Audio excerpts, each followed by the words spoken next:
நான் மதுரையிலேருந்து வரேன். நானும் என் ஹஸ்பண்டும் பைக்கில் போனோம். பைக்கில் போகும்போது ஸ்லிப்பாகி கீழே விழுந்துட்டோம். விழுந்தப்போ பின்னாடி பேக்கில் வந்து லைட்டாக வலி இருந்தது.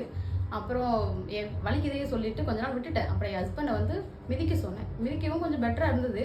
அப்புறம் கொஞ்சம் காலப்போக்கில் ரொம்ப ஜாஸ்தி வலியாயிடுச்சு. அவன்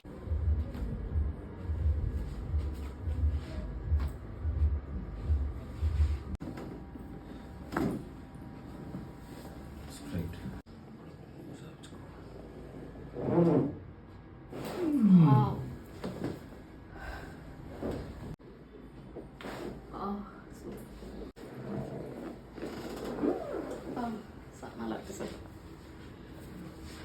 சூப்பராக இருக்கு. நல்லா இருக்கு சார் பண்ணது. முன்னாடி கேட்கல ரொம்ப பெயினாக இருந்தது, உடம்பு ஒரு மாதிரி இருந்துச்சு. இப்போ பண்ணவும் நல்லா இருக்கு. பரவாயில்ல சார். இப்போ வலி